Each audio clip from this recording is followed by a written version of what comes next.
When you create something in Google Apps, maybe a drawing or a written paper like this, or a spreadsheet, or a slide presentation, you're going to want to share it with your teacher and possibly your classmates as well.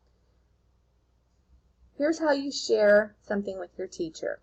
So you've worked on your project. You'll notice that this is one thing that's really important, is up at the top you've labeled your document. So it's going to be easy for whoever you're sharing with to know what it is and where it is and to be able to find it again.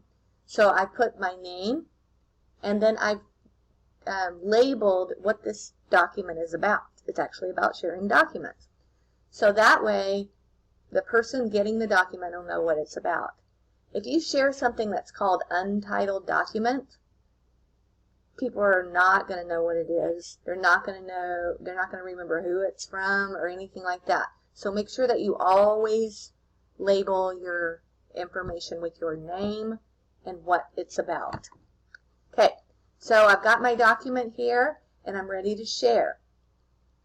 I suggest when you first start working on something in class, a project, that before you even write anything on the paper or create anything on the slide presentation, that you go ahead and click this share button here and share with your teacher. That way your teacher is going to be able to easily access your document and be able to help you out along the way. That's really important. It also helps for you to be able to show your teacher that you're working on the document and not slacking somehow. We don't want that to happen. So in order to share, you click on that share button, that blue share button.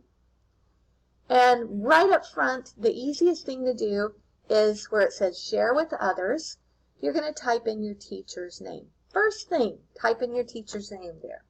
So this is your email address. And when you're doing this, you're probably going to find that your teacher's name just pops up when you start typing. Okay? So check to make sure that it really is your teacher, because like right now I just wrote M and a name came up. There's lots of people's names that start with M. So make sure that I actually have the right address. And I do there. So I'm going to keep typing and I'm going to choose this one here. Okay? And that's my teacher's address. And then I have 3 choices. Okay? In the case of sending something to your teacher, you want to leave this as can edit. That gives your teacher some opportunities to help you out. Okay? So can edit is nice. Okay? If you're sending this to someone else, you may not want them to be able to change things on your paper. So you have 2 more options. So if I click on this little down button here, I can go to can comment. And what that does is it gives people permission to look at my paper or my presentation or whatever it is, and then they can go over on the side here and click on comments. And they can say, I like your work, or you need to add capital letters at the beginning of the sentence, or whatever it is that they're going to say. So comments go on the side. You get to see them. You get to know what they're about, but they don't do anything to your paper. Okay? And then the other option you have is can view. So if you give somebody permission to view, that's all they can do is view. Okay? So you want them to see it, but you don't want them to be able to say anything about it, and you don't want them to be able to change anything. You would say can view. Okay? So those are your 3 options.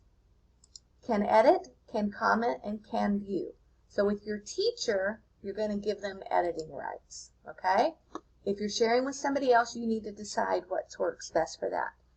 So once I've done that, I hit send, and my teacher will get an email telling me that I have sent them this message. And because I typed in a title up here, my teacher will know what that is about and who it's from.